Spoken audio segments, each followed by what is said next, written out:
Hello and welcome to this demo video for the Photographer Simple CRM. This is when I say simple, it's simple as far as the CRM is concerned, and it's fairly simple to use. It's not necessarily a simple spreadsheet to make, but fortunately I've done all the hard work. This is specifically for photographers. Why? Well, because I've had a few photographers say to me that, kind of admin and keeping on top of all those other things is becoming a problem.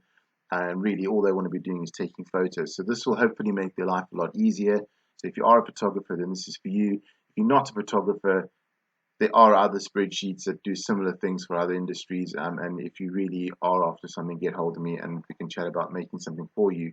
But as I've had a few requests, this is the one for the photographers. This is your normal first page. You can see the demo video and all the links to the website that you may need.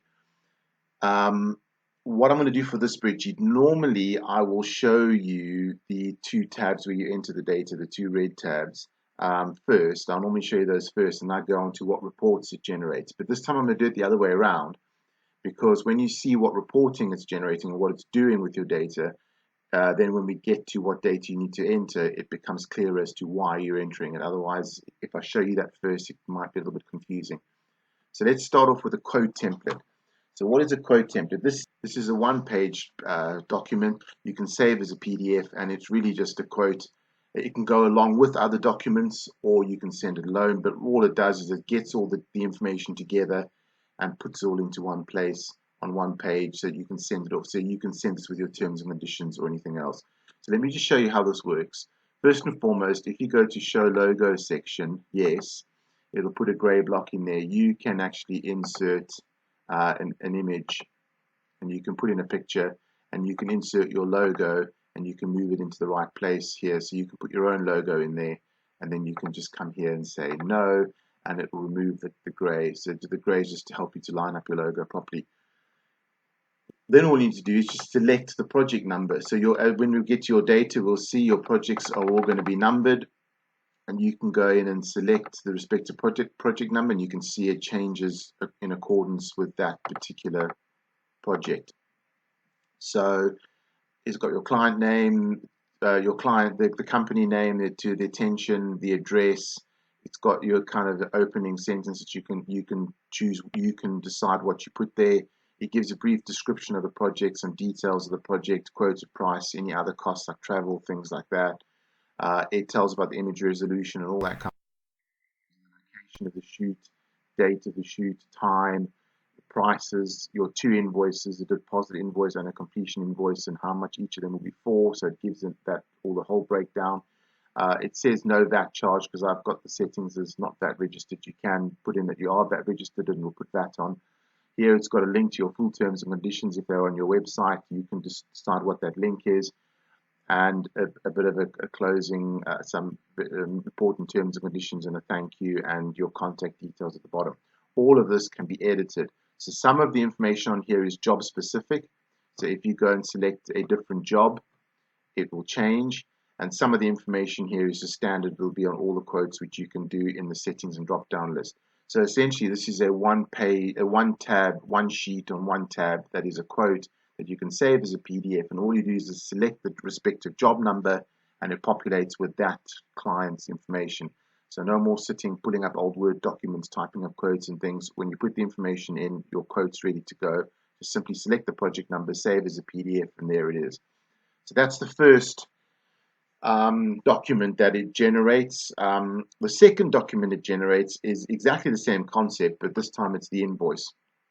So it's got your VAT number, and if you are VAT registered, so your client VAT number, you can put them in, yours if you VAT registered, invoice number, the client, again the same information but laid out slightly differently. So the date, the description, the details, the cost, travel costs and things at the bottom. If you've got extra things, then you've got your total, balance due, no VAT charge. If you were VAT registered, it would show in there, and your VAT number would show in there, and it will show the VAT, and it will show the balance due.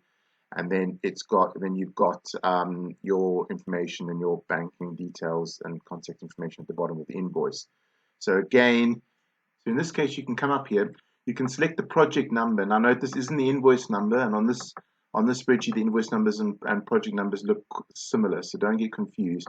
You select the project number, and then you select which invoice. So which project is it, and then your invoice, deposit or final. Because sometimes people may come in and they couldn't remember which invoice number, wasn't able to go back and check up. But usually, if you got on your projects, you'll see your project number. Select the project number, deposit or final invoice. If you select the final invoice, it changes and shows you there. It shows you the job number. Here it shows you the invoice number. And yeah, by selecting that, it'll populate this spreadsheet as I've just shown you.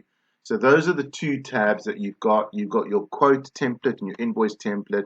Obviously, you're going to be generating loads of invoices and loads of quotes, but you've only got one template because you just simply select the project number that you want. This one as well has also got the logo section, so you can do the logo and insert your logo like you did before. So that's the quote and the invoice template. Next is a report.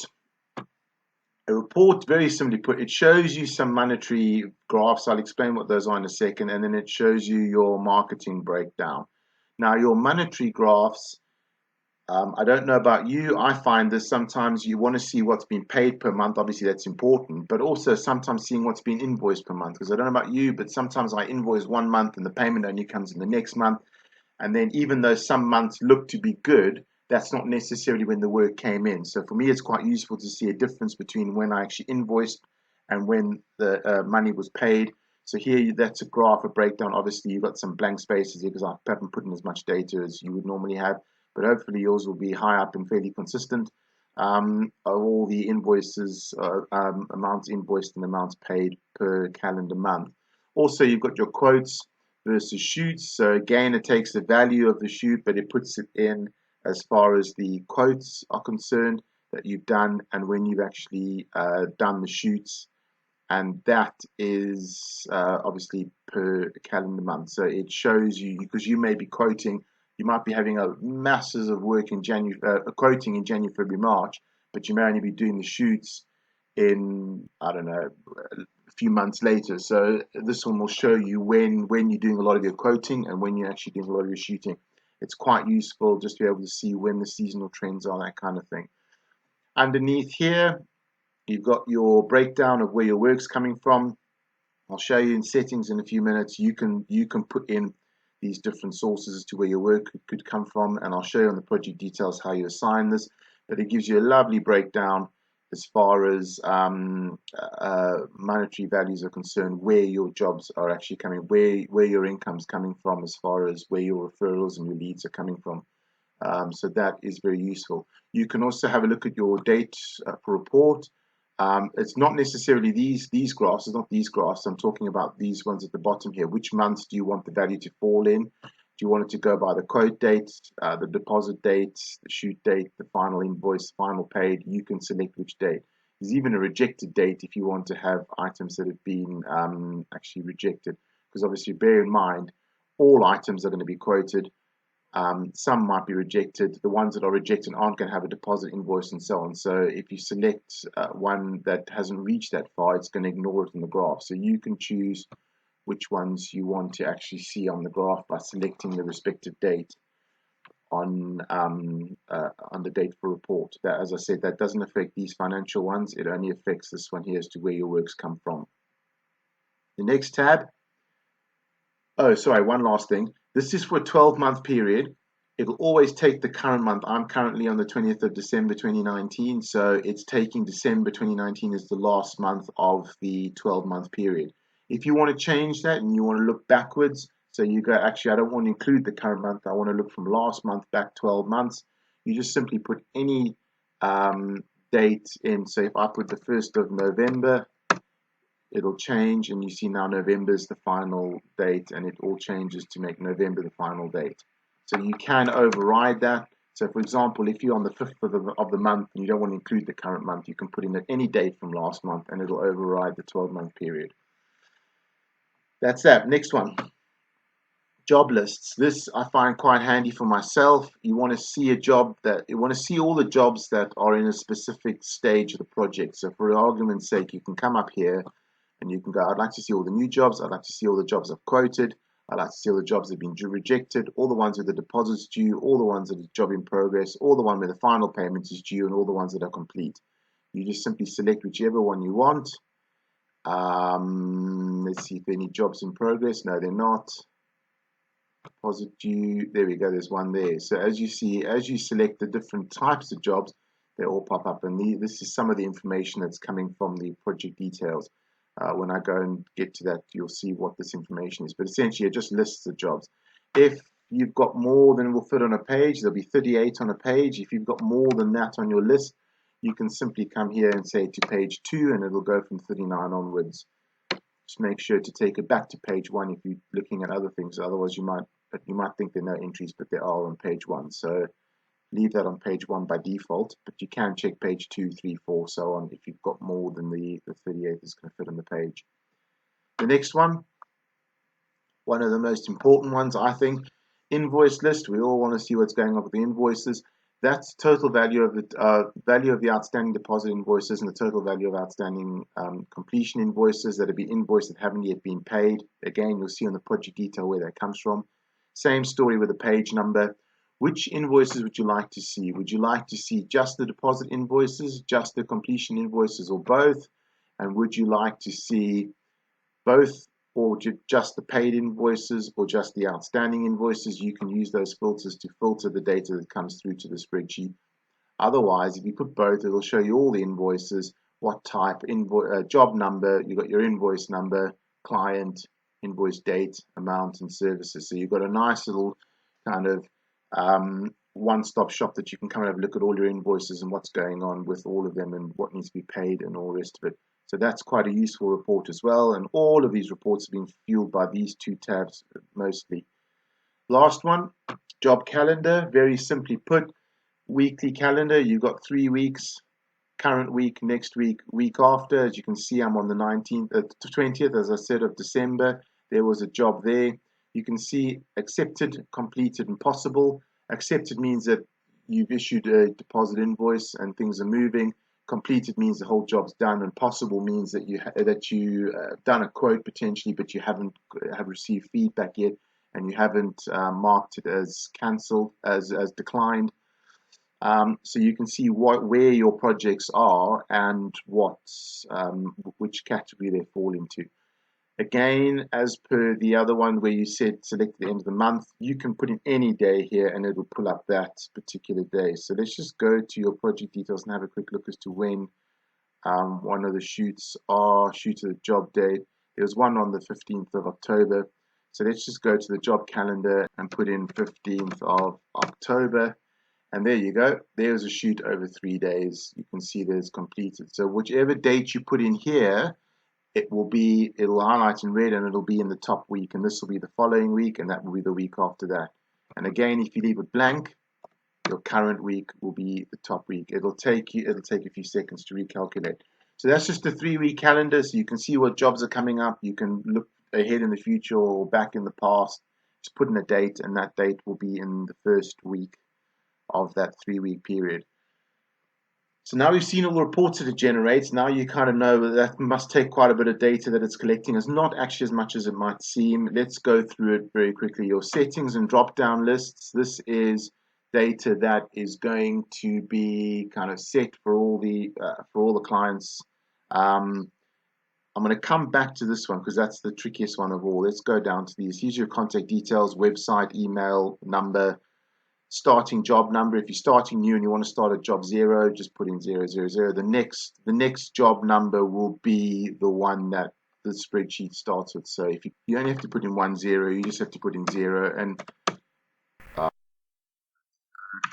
convert it to the 60. So that's fine. So you've got your contact details, starting job number, your image type, so you can put in what you want there, the potential images if you're going to send people digital images, and then just select your default image type.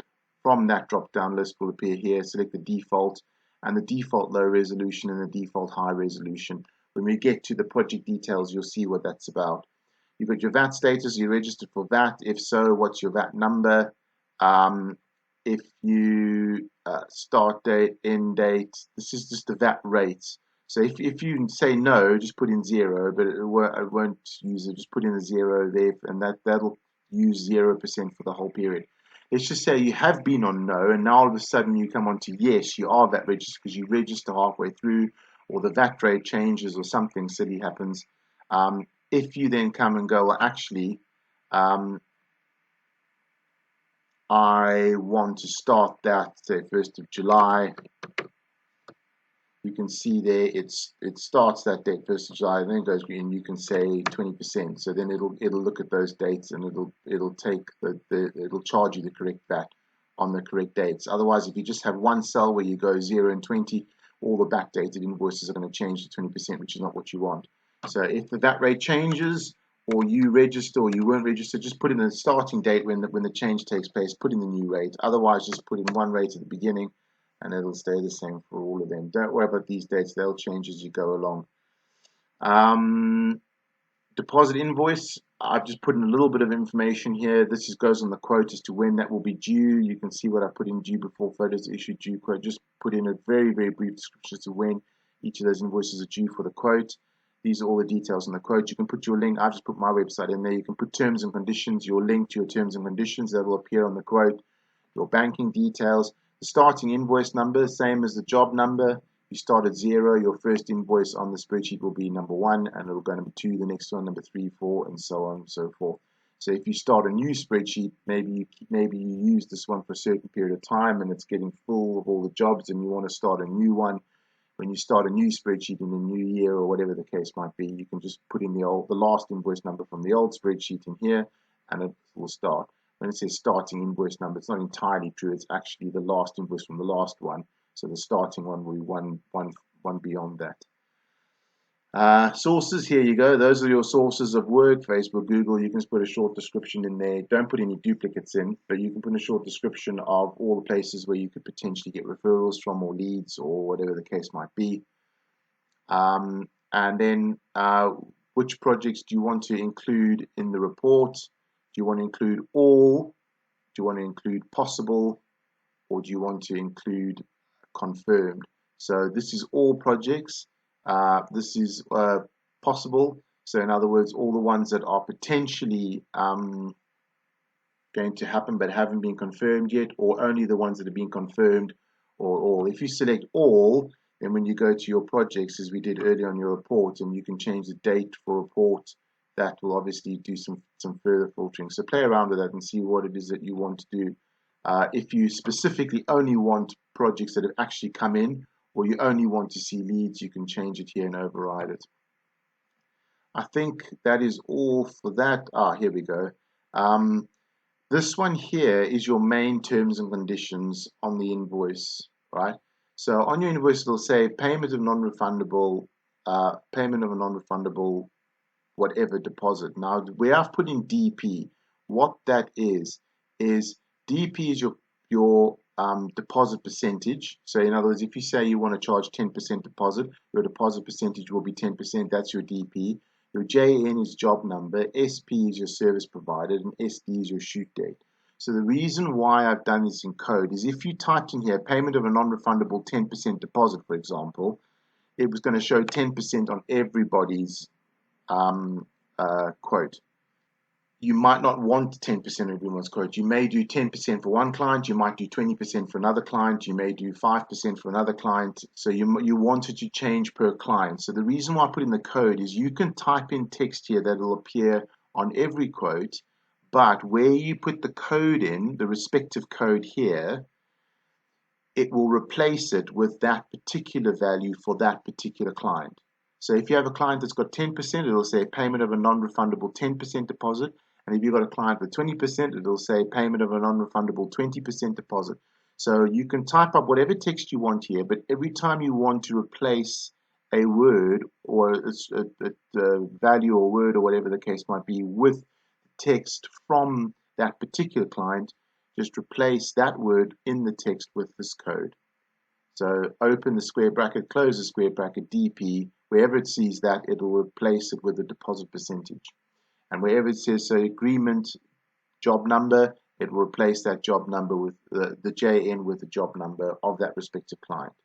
So I hope that makes sense. That's the confusing part. If you understood that, then great. That's the probably most difficult part of the spreadsheet. This here is a final thank you message on the invoice, the introduction on the quote, the ending on the quote, and your business. So these things you'll be able to see on the quote. It's just simply just adding in text. They don't do these codes. It's only this part here which will take the codes into consideration. That's that.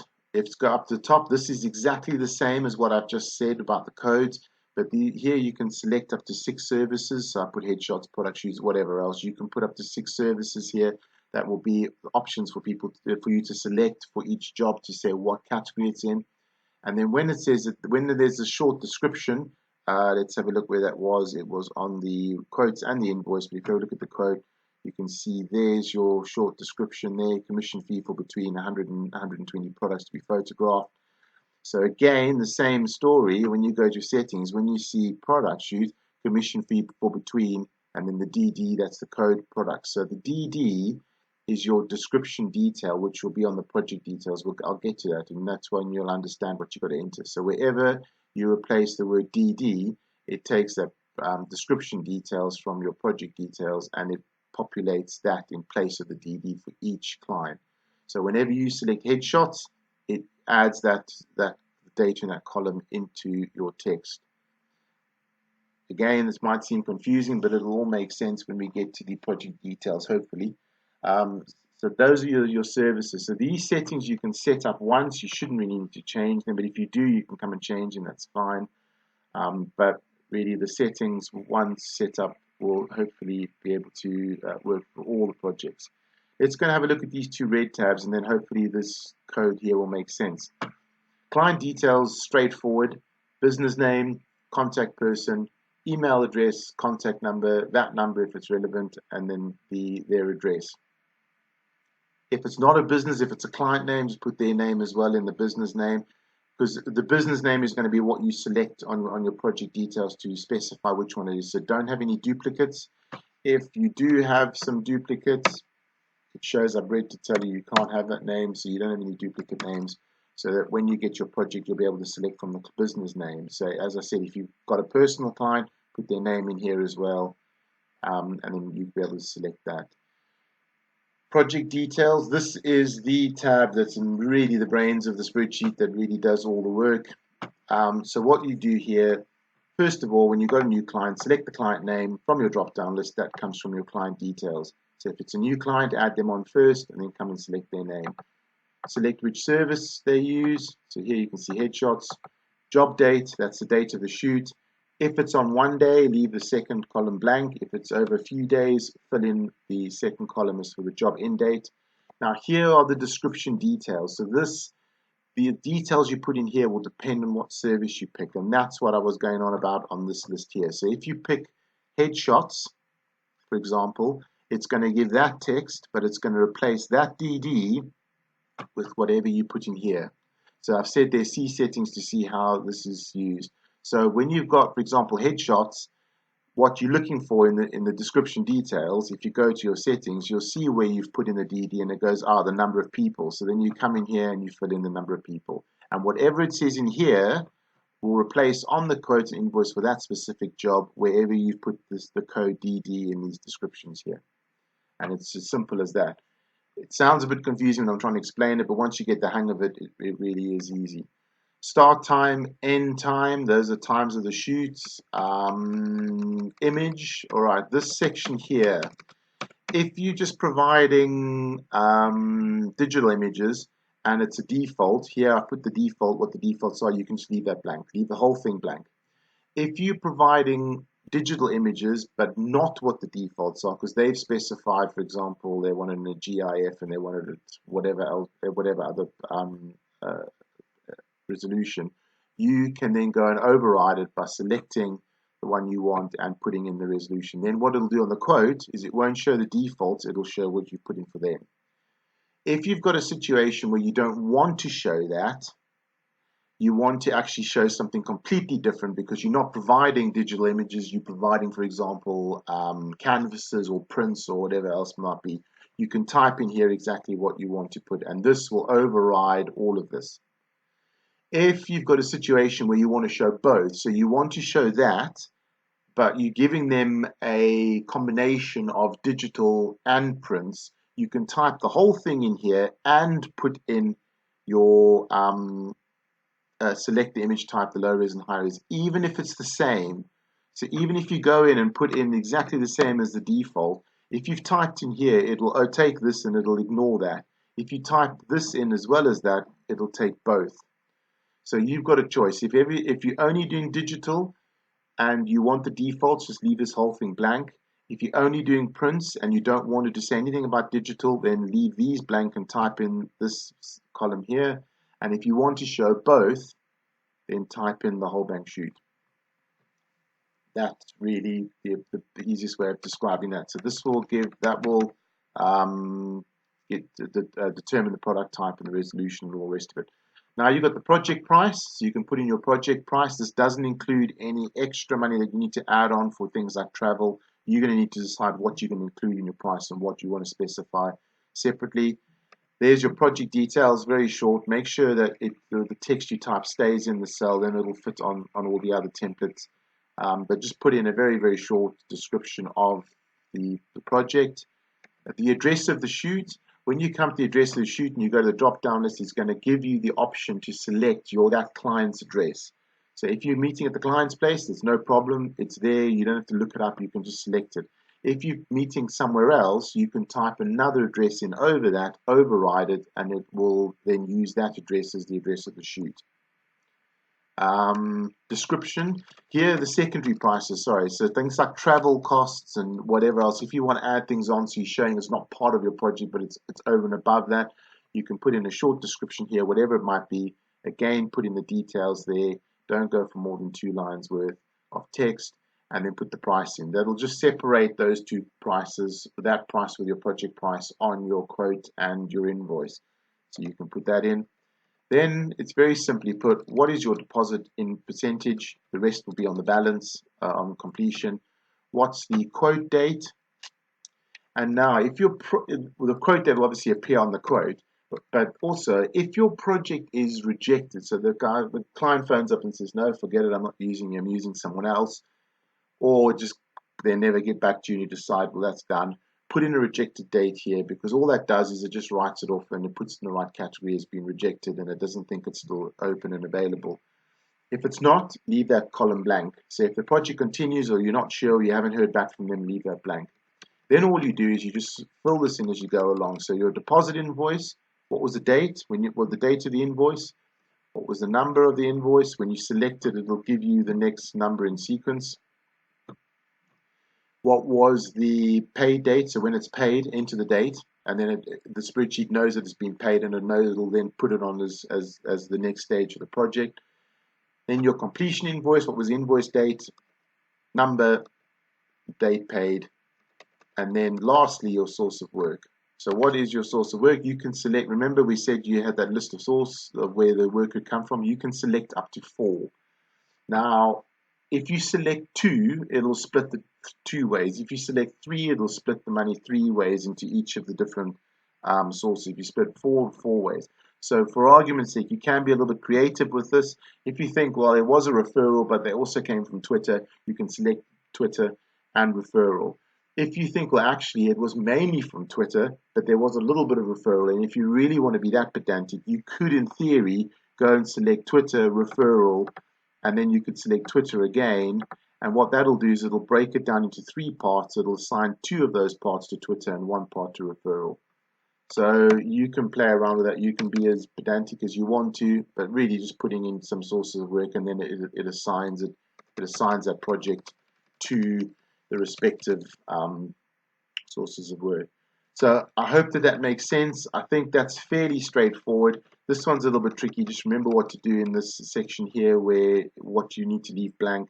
But if you put in information here and you think, I don't know what it's doing, just go to the quote template, select that particular job number, and you'll see exactly what it's coming up with, and then you can know what to do. But essentially, if you fill this in, it'll overwrite these blank ones. If you fill all of it in, it'll put the whole bank sheet in. And if you leave everything blank, it'll use the defaults. But if you're just using digital images and you don't want to use the defaults, just override here and it'll put those in. I think that's all that there is to know. The only other thing that could be confusing is the description details. But as I said, if you know what service you're selecting and you have a look on the settings tab, you'll see what text you've got. And whatever the DD says will replace with whatever you put into this column. And I think that's all that there really is to know. So you've got your client details, your project details, and your settings tab. The rest of these are already automated just by a few selections.